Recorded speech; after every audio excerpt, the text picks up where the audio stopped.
Welcome to chemistry planet. आज हम discuss करने वाले हैं postulates of quantum mechanics. Postulates of quantum mechanics बहुत ही इंपॉर्टेंट टॉपिक है। अब ये पोस्टुलेट्स हैं क्या? पोस्टुलेट्स मीन्स ये कुछ स्टेटमेंट्स हैं, ऐसे स्टेटमेंट्स जिनका कोई फॉर्मल प्रूफ तो नहीं है, लेकिन यह बहुत ही फंडामेंटल है क्वांटम मैकेनिक्स के लिए। या मैं बोलूंगा इनमें फंडामेंटल चीजें हैं, क्वांटम मैकेनिक्स की फंडामेंटल चीजें हैं इनमें। या ऐसा बोलूंगा मैं कि क्वांटम मैकेनिक्स की बुनियाद हैं ये स्टेटमेंट्स।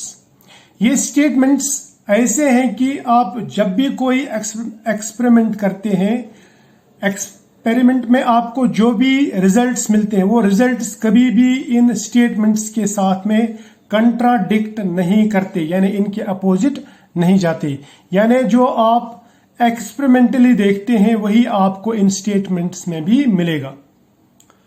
अब ये होगी एक बात। दूसरी बात, आपको कोई पर्टिकुलर सेट ऑफ पोस्टुलेट्स नहीं मिलेगा क्वांटम मैकेनिक्स में, यानी इसमें कोई फिक्स सेट नहीं है, ये वेरी होता है। आपको अलग अलग बुक्स में अलग अलग टाइप के पोस्टुलेट्स मिलेंगे, लेकिन यहाँ पे जो हम डिस्कस करने वाले हैं वो कुछ जरूरी पोस्टुलेट्स और कन्वीनियंट पोस्टुलेट्स यूज करेंगे हम। इसमें पहला पोस्टुलेट जिसे हम कहते हैं first postulate of quantum mechanics, वो क्या कहता है, यानी फर्स्ट पोस्टुलेट है क्या? देखो, फर्स्ट पोस्टुलेट ये कहता है कि अगर हमारे पास में कोई भी माइक्रोस्कोपिक पार्टिकल है, फॉर एग्जांपल इलेक्ट्रॉन को अगर हमें डिस्क्राइब करना हो, उसकी स्टेट को अगर हमें डिस्क्राइब करना हो, तो उसको हम डिस्क्राइब कर सकते हैं by a function that is called wave function. अभी वेव फंक्शन क्या है? वेव फंक्शन डिपेंड करता है पोजिशन कोऑर्डिनेट्स पे, यानी एक्स वाई जेड पे, और डिपेंड करता है टाइम पे। फॉर एग्जाम्पल, एक इलेक्ट्रॉन ट्रेवल कर रहा है इस पॉइंट से इधर, ये एक्स एक्सिस पे ट्रेवल कर रहा है। अब ये इलेक्ट्रॉन कौन से टाइम पे कहां पे होगा, इस न्यूक्लियस से या इस पॉइंट से कितना दूर होगा, वो हमें इसकी वेव फंक्शन से पता चल जाएगा। इलेक्ट्रॉन की प्रोबेबिलिटी कहां पे ज्यादा है, कहां पे कम है, ये हम इसकी वेव फंक्शन से बता सकते हैं। या वेव फंक्शन का दूसरा नाम है एम्पलीट्यूड फंक्शन, ठीक है। और ये जो वेव फंक्शन है इसको हम दिखाते हैं साई से। Sai means wave function. ये साई वेव जो है, या साई वेव फंक्शन जो है, या एम्पलीट्यूड फंक्शन जो है, ये वेल बिहेव्ड रहता है। वेल बिहेव्ड का मतलब रहता है इसका सिंगल वैल्यू रहता है। देखो, इस पॉइंट पे इस वेव फंक्शन का ये एक वैल्यू है, ये वैल्यू यहाँ पे अलग वैल्यू है, यहाँ पे अलग वैल्यू है, यानी एक पर्टिकुलर टाइम पे एक पर्टिकुलर वैल्यू रहेगा, इसको हम कहते हैं सिंगल वैल्यूड। दूसरा ये कंटिन्यूअस है, कंटिन्यूअस वेव फंक्शन। तीसरा ये फाइनाइट रहता है, यानी ये इनफाइनाइट नहीं हो सकता। तो तीन चीजें याद रखना, वेल बिहेव्ड वेव फंक्शन उसको कहते हैं जो सिंगल वैल्यूड हो, कंटिन्यूअस हो और फाइनाइट हो। क्लियर? और एक बात, हम वेव फंक्शन क्यों निकालते हैं और वेव फंक्शन कैसे एक सिस्टम के स्टेट को डिस्क्राइब कर सकता है, माइक्रो सिस्टम को कैसे डिस्क्राइब कर सकता है, या क्वांटम मैकेनिकल सिस्टम को कैसे डिस्क्राइब कर सकता है।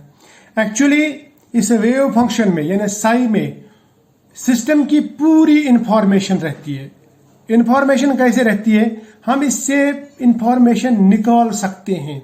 फॉर एग्जाम्पल, अगर आपके पास में क्लासिकल वेव है, कोई वेव, और आपको उस वेव का वेव लेंथ मालूम है, तो आप फार्मूला लगा के वेव लेंथ से फ्रीक्वेंसी से एनर्जी के बाद में आप वहां पे इसका वेव नंबर, आयोनाइजेशन एनर्जी, सब कुछ निकाल सकते हैं अगर आपको एक चीज पता चल गई, दैट इज वेव लेंथ। इसी तरह से क्वांटम मैकेनिक्स में जो क्वांटम मैकेनिकल वेव है, यानी वेव एसोसिएटेड विद मैटर, ठीक है, उस वेव की वेव फंक्शन अगर हमें पता चल गई तो उसके ऊपर हम डिफरेंट फार्मूले, यहां पे क्वांटम मैकेनिक्स में फार्मूले के बदले में ऑपरेटर्स लगाते हैं। जिस तरह फार्मूले लगाते हैं उसी तरह से यहाँ पे ऑपरेटर्स लगाते हैं।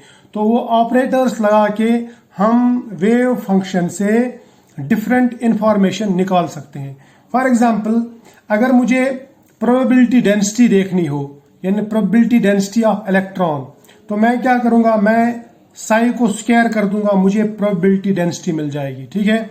इसी तरह से साई स्क्वायर से या साई से हम probability of finding an electron in a given region या गिवन वॉल्यूम इन स्पेस वो निकाल सकते हैं, जिसे हम ऑर्बिटल कहते हैं। ठीक है, प्रोबेबिलिटी कैसे निकाल सकते हैं?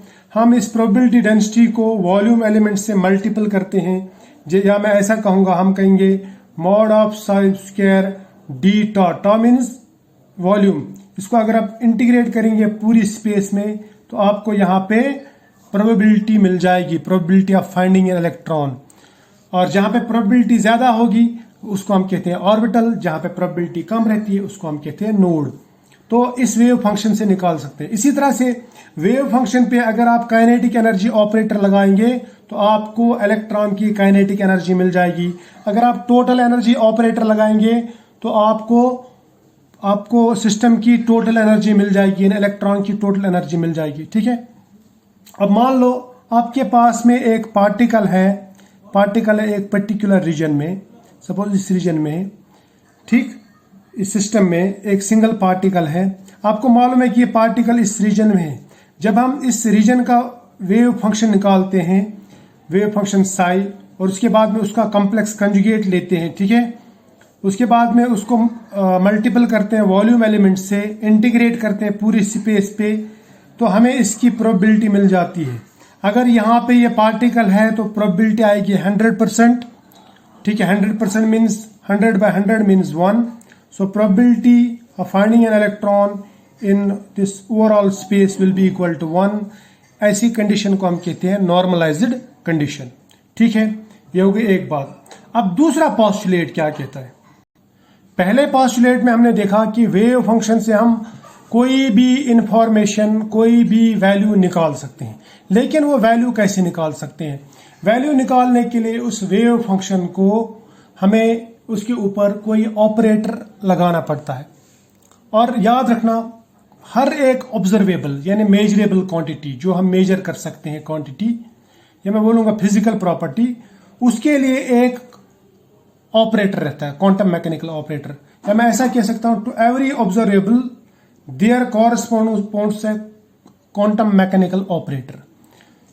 फॉर एग्जाम्पल पोजीशन निकालनी हो, हमें इलेक्ट्रॉन की पोजीशन निकालनी हो, तो हम वेव फंक्शन पे यानी साई पे पोजीशन ऑपरेटर लगाएंगे। पोजीशन ऑपरेटर का सिंबल है एक्स, और क्वांटम मैकेनिकल ऑपरेटर उसको हम एक्स से ही दिखाते हैं, एक्स एक्स के ही बराबर रहता है।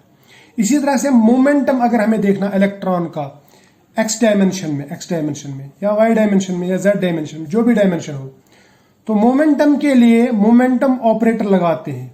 यानी अगर मुझे मोमेंटम निकालना हो तो मैं क्या करूंगा, मैं मोमेंटम ऑपरेटर लगाऊंगा किस पे? वेव फंक्शन पे। तो मुझे मोमेंटम ऑफ इलेक्ट्रॉन मिल जाएगा। ठीक है, अब ये मोमेंटम ऑपरेटर किसके बराबर रहता है? ये बराबर रहता है h क्रॉस बाय आई। आई में ये इसका मतलब रहता है आयोटा। फिर डेल बाय डेल एक्स या डाउ बाय डाउ एक्स भी लिख सकते हैं इसको। ये एक्चुअली पार्शियल डिफरेंशिएशन है। ठीक है, या मैं इसको ऐसा कह सकता हूं, h क्रॉस बराबर रहता है h/2π, उसके बाद में i डाउ बाय डाउ एक्स। तो ये वाला जो ऑपरेटर है ये क्वांटम मैकेनिकल ऑपरेटर है, क्वांटम मैकेनिकल ऑपरेटर, और इसे हम कहते हैं मोमेंटम ऑपरेटर। सो मोमेंटम ऑपरेटर बराबर रहता है h/2πi del by del x की। ठीक है, इसी तरह से पोटेंशियल एनर्जी अगर हमें निकालनी हो तो हम साई पे पोटेंशियल एनर्जी ऑपरेटर लगाएंगे, यानी v लगाएंगे। v को हम v से ही दिखाते हैं। ठीक है, इस तरह से काइनेटिक एनर्जी अगर हमें चाहिए तो काइनेटिक एनर्जी का जो सिंबल है वो है t। सपोज अगर हमें काइनेटिक एनर्जी x डायमेंशन में देखनी हो, x डायरेक्शन में, हम लिखेंगे tx। और काइनेटिक एनर्जी किसके बराबर रहती है? 1/2mv²। हमें मालूम है ना, या मैं लिखूंगा 1/2mv²। इसको करेंगे मल्टीपल भी m डिवाइड भी m, इसका मतलब 1 ही रहता है तो कोई फर्क नहीं पड़ता। या मैं इसको थोड़ा सा ओपन करूंगा, मैं लिखूंगा 1/2m² डिवाइड बाई m, है ना, m इंटू m यानी m²। ठीक, अब ये 1/2m बाहर निकालो, साइड में कर दो, तो यहाँ पे रह जाएगा m²v²। या मैं कहूंगा mv का whole square. Mass into velocity is called momentum, तो मैं लिखूंगा यहाँ पे मोमेंटम स्क्वायर फिर। ठीक, या मैं इसको ऐसे लिख सकता हूँ 1/2m। मोमेंटम हमें मालूम है p, मोमेंटम किसके बराबर रहता है? मोमेंटम ऑपरेटर बराबर है h/2πi d/dx या डेल बाय डेल एक्स। तो मैं लिखूंगा 1/2 P के बदले लिखेंगे h/2πi del by del x का स्क्वायर, P स्क्वायर है ना, शाबाश। तो इसको अगर आप ओपन करेंगे तो आपको 1/2m मिलेगा। ये बराबर है h square 2 × 2 4 square, sorry 2 square means 4, फिर पाई स्क्वायर, फिर ये i means iota means -1 under root square root of -1, square root of -1 का स्क्वायर कर दो, फिर del square del x square. इसको जब आप सॉल्व करोगे तो ये मिल जाएगा -h square 8 pi square m del square by del x square. तो ये मिल गया हमें काइनेटिक एनर्जी का ऑपरेटर। ठीक, अब इसको अगर आप वेव फंक्शन पे अप्लाई करोगे, सपोज आपने ये ऑपरेटर लिया, इसको वेव फंक्शन पे अप्लाई किया, तो आपको यहाँ पे इलेक्ट्रॉन की या एक पार्टिकल की काइनेटिक एनर्जी मिल जाएगी। ठीक है, इसी तरह से total energy operator. Total energy operator क्या है? उसको हम कहते हैं हैमिल्टोनियन ऑपरेटर। क्या कहते हैं? Hamiltonian operator. हैमिल्टोनियन ऑपरेटर बराबर रहता है, यानी टोटल एनर्जी ऑपरेटर वो बराबर रहता है kinetic energy operator plus potential energy operator. अब काइनेटिक एनर्जी को हम इधर देखा, ये हम ऐसे निकाल से -h² 8 pi square m del square by del x square plus v। ठीक, ये तो हमें मालूम है। ठीक है, तो ये टोटल एनर्जी हो गया, टोटल एनर्जी ऑपरेटर हो गया। अब इस टोटल एनर्जी ऑपरेटर को अगर हम साई के ऊपर अप्लाई करेंगे, यानी एक वेव फंक्शन के ऊपर अप्लाई करेंगे, तो हमें यहाँ पे टोटल एनर्जी ऑफ इलेक्ट्रॉन या पार्टिकल मिल सकती है। ठीक है, ये बात याद रखना। अब इस तरह से हमें बहुत सारे ऑपरेटर से बहुत सारी इंफॉर्मेशन मिल सकती है, यानी कोई भी ऑब्जर्वेबल हो, यानी ऑब्जर्वेबल का मतलब रहता है मेजरेबल प्रॉपर्टी या क्वांटिटी। कोई भी क्वांटिटी अगर हमें निकालनी हो, energy, momentum, kinetic energy, potential energy, ठीक है, तो ये हम इजीली निकाल सकते हैं वेव फंक्शन से, और उसके लिए हमें उसके ऊपर उस प्रॉपर्टी का ऑपरेटर अप्लाई करना पड़ता है। यानी हर एक प्रॉपर्टी का या हर एक मेजरेबल क्वांटिटी का अपना एक ऑपरेटर होता है, क्वांटम मैकेनिकल ऑपरेटर। लेकिन ये जो ऑपरेटर्स रहते हैं, क्वांटम मैकेनिकल ऑपरेटर्स, एक तो ये लीनियर रहते हैं, ये हमने पढ़ा हुआ है लीनियर ऑपरेटर क्या रहता है। दूसरा हर्मिशियन ऑपरेटर। हर्मिशियन का मतलब रहता है एक ऑपरेटर जब अपने कंजुगेट ऑपरेटर के बराबर हो तो उसको हम कहते हैं हर्मिशियन ऑपरेटर। ठीक है, और अगर हम हर्मिशियन ऑपरेटर का आइगन वैल्यू देखेंगे तो वो रियल वैल्यू रहता है, रियल वैल्यू। यानी हर्मिशियन ऑपरेटर से जो हमें आइगन वैल्यू मिलता है वो रियल वैल्यू मिलता है। ठीक है, बाकी कोई ऑपरेटर होगा अगर नॉन हर्मिशियन होगा तो उससे हमें इमेजिनरी वैल्यूज भी मिल सकते हैं जिनकी हमें ज़रूरत नहीं होती। हमें रियल वैल्यू चाहिए, रियल एक्चुअल वैल्यू। ठीक है, जो रियलिटी में हो, इमेजिनरी वैल्यूज नहीं चाहिए, इसीलिए ऑपरेटर हर्मिशियन ऑपरेटर होना चाहिए। अब दो पोस्टुलेट्स तो हो गए, अब तीसरा पोस्टुलेट क्या कहता है?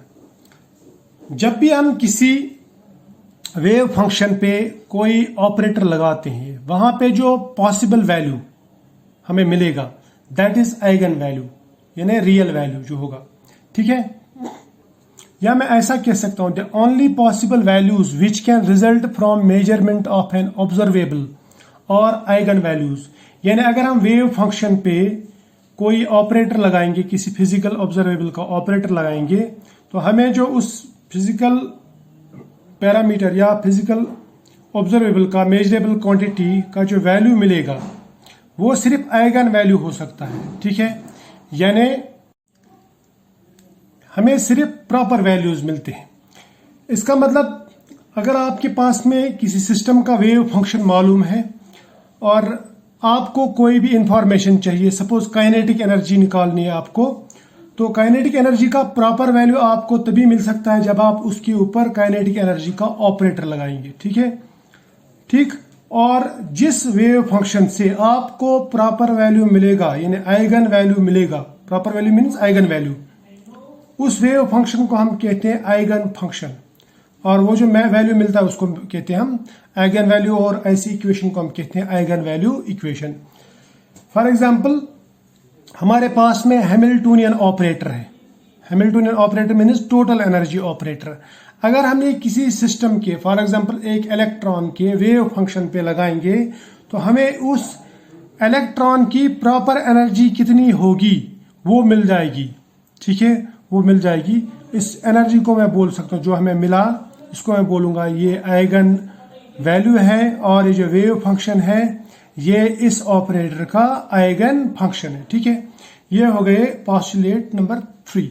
अब पोस्टुलेट नंबर 4 यानी फोर्थ पोस्टुलेट क्या कहता है। सपोज आपको आइगन वैल्यूज नहीं मिले कहीं से, ठीक है, आपने एक सिस्टम लिया, उसके ऊपर आप जब भी मेजरमेंट करते हैं तो आपको हर बार अलग अलग वैल्यूज मिलते हैं। सपोज आपको वेव फंक्शन या कोई एक प्रॉपर्टी के वैल्यूज मिलते हैं। सपोज एक प्रॉपर्टी ली मैंने, सपोज m प्रॉपर्टी, उसके आपको m1 फिर m2 तीसरी बार m3 वैल्यूज मिलती है, अलग अलग वैल्यूज मिलते हैं। तो आप कैसे निकाल सकते हैं कि इसका एक्चुअल वैल्यू क्या होगा। तो याद रखना, जब आपको एक प्रॉपर्टी के अलग अलग वैल्यूज मिलते हैं या आपको फिजिकल क्वांटिटी कोई हर बार अलग अलग वैल्यूज देती है, तो उस टाइम पे हम क्या करते हैं, हम इन वैल्यूज का एवरेज निकालते हैं। ठीक है, एवरेज निकालते हैं। तो उस एवरेज या मैं बोलूंगा इसको एक्सपेक्टेड एवरेज निकालते हैं। उस एक्सपेक्टेड एवरेज को बोलते हैं एक्सपेक्टेशन वैल्यू। तो ये जो एक्सपेक्टेशन वैल्यू रहता है of a physical quantity, suppose m of a system whose state function is psi, या मैं वेव फंक्शन बोल सकता हूँ, इसको वेव फंक्शन बोला है, स्टेट फंक्शन। अगर उस सिस्टम का स्टेट फंक्शन है वेव फंक्शन साई है, तो उसका जो एवरेज वैल्यू होगा या एक्सपेक्टेशन वैल्यू होगा या एक्सपेक्टेड एवरेज होगा, उसको हम ऐसे दिखाएंगे m एवरेज, या इस तरह दिखाएंगे, यानी एक्सपेक्टेशन वैल्यू वो बराबर रहता है साई स्टार m, इस जो क्वांटिटी है इसका ऑपरेटर, फिर इंटू साई, फिर डीटा, और इसको हम इंटीग्रेट करते हैं from minus infinity to plus infinity. ठीक, minus infinity to plus infinity का मतलब ओवरऑल स्पेस, यानी जिस स्पेस में हम ये कंसिडर करते हैं ये मेजरमेंट, उस पूरी स्पेस के ऊपर हम ये इंटीग्रेशन करते हैं। ठीक है, फिर इसको हम डिवाइड करते हैं minus infinity to plus infinity पे इंटीग्रेशन लगाते हैं, ओवरऑल स्पेस पे इंटीग्रेशन करते हैं किसका, साई स्टार साई डीटा का। क्लियर, तो ये आपको देता है एवरेज वैल्यू। क्लियर, ये जो m है ना, m यहाँ पे ये m actually m1 plus m2 plus m3 plus m4 and so on, यानी डिफरेंट मेजरमेंट्स जो है उनका सम है ये। ठीक, इस सम पे हम ये वेव फंक्शंस लगाते हैं, फिर डिवाइड करते हैं इससे। ठीक है, यानी हम प्रोबेबिलिटी से इसको डिवाइड करते हैं। अब प्रोबेबिलिटी कितनी होगी, अब टॉ का मतलब है एक्स वाई जेड, यानी वॉल्यूम एलिमेंट, वॉल्यूम, आप इसको वी भी लिख सकते हैं। क्लियर, शाबाश। अब सपोज अगर ये साई नॉर्मलाइज्ड वेव फंक्शन है, नॉर्मलाइज्ड वेव फंक्शन, तो इसका मतलब साई इंटू साई स्टार डीटा जो है ओवरऑल स्पेस वो 1 के बराबर होगा। नॉर्मलाइज्ड का मतलब ये होगा कि हमें मालूम है कि पार्टिकल इसी रीजन में है, तो यहाँ पे probability of finding an electron जो होगा, यानी ये प्रोबेबिलिटी वो बराबर होगा 1 की। तो उस सूरत में मैं इस प्रोबेबिलिटी के बदले में या इसके बदले में 1 लिखूंगा। क्लियर, लेकिन कब, if psi is normalized. Clear, शाबाश। अगर ये 1 हो गया तो this divide 1 means this only, तो यहाँ पे आपको ये मिल जाएगा, यानी expectation value of m is equal to integration of psi star m operator psi d tau overall space, यानी minus infinity to plus infinity. तो ये इसके बराबर आएगा क्योंकि ये नॉर्मलाइज्ड वेव फंक्शन है। अब अगर नॉर्मलाइज्ड नहीं है तो फिर आपको प्रोबेबिलिटी से इसको डिवाइड करना ही पड़ेगा, जिस तरह हमने यहाँ पे लिखा, यानी फिर ये यहीं पे रखना है डिवाइड करके। ठीक, अब देखो, अब अगर सपोज साई जो है, साई यहाँ पे, साई मीन्स वेव फंक्शन, अगर ये वेव फंक्शन इस ऑपरेटर का, m ऑपरेटर का, m क्या है, एक फिजिकल प्रॉपर्टी का ऑपरेटर है, इस ऑपरेटर का अगर ये आइगन फंक्शन है, ठीक है, यानी इसके साथ में अगर ये अप्लाई करेंगे, ये ऑपरेटर इस पे लगाएंगे, हमें आइगन वैल्यू मिल जाएगा। तो फिर मैं ये कह सकता हूं कि अगर मैं ये वेव फंक्शन पे ये ऑपरेटर लगा दूं इस आइगन फंक्शन पे, तो हमें आइगन वैल्यू मिल जाएगा और ये वेव फंक्शन वापस मिलेगी। क्लियर, यहां तक तो क्लियर है, शाबाश।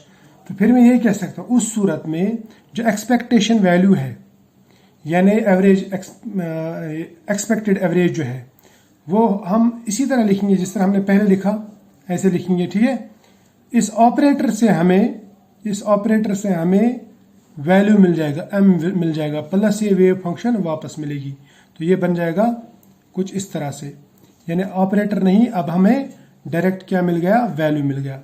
अब देखो ये और ये कॉमन है, अगर आप m को बाहर निकालेंगे तो ये हो जाएगा दिस डिवाइड बाय दिस, ये बन जाएगा m की। तो आपको यहाँ पे एक वैल्यू मिल जाएगा, एक पर्टिकुलर वैल्यू मिल जाएगा। ये वैल्यू जो है ये आइगन वैल्यू है, क्लियर। यानी आप इस तरह से भी आप एवरेज लगा के या एवरेज एक्सपेक्टेड एवरेज लगा के भी वैल्यू निकाल सकते हैं, अगर आपको एक ही रिजल्ट ना मिला, एक सिंगल वैल्यू ना मिला तो। ठीक है, तो ये क्लियर हो गया। अब लास्ट पोस्टुलेट जो आज के इस हमारे लेक्चर में पढ़ेंगे वो है fifth postulate, that is for every system. ये फिफ्थ पोस्टुलेट है, for every system time dependent Schrodinger wave equation exists which में बी गिवन बाय। ये कहता है कि हर एक सिस्टम के लिए, सिस्टम मीन्स जो अंडर कंसिडरेशन हो, अंडर एक्सपेरिमेंट हो, फॉर एग्जाम्पल एक इलेक्ट्रॉन है तो उसके लिए, हर एक सिस्टम के लिए एक श्रोडिंगर वेव इक्वेशन होती है, और time dependent Schrodinger wave equation यानी जो टाइम के साथ साथ में चेंज होती है। फॉर एग्जाम्पल एक पार्टिकल है, हमें मालूम है कि इसका वेव फंक्शन इस तरह है, तो इसकी पोजीशन टाइम के साथ साथ में, एक टाइम पे ऐसे था 5 मिनट के बाद में, सपोज बोल रहा हूं मैं क्लासिकली, 5 मिनट के बाद में यहाँ पे होगा इलेक्ट्रॉन, उसके बाद यहाँ। तो ये टाइम डिपेंडेंट वेव इक्वेशन होता है हर एक पार्टिकल के लिए, हर एक सिस्टम के लिए, उसको हम कहते हैं श्रोडिंगर वेव इक्वेशन। ठीक, अब श्रोडिंगर वेव इक्वेशन को हम कुछ इस तरह से दिखाएंगे, total energy operator psi is equal to I H by 2 pi, I means iota, iota H by 2 pi, del psi by del T, यानी differentiation of psi, partial differentiation of wave function with respect to time.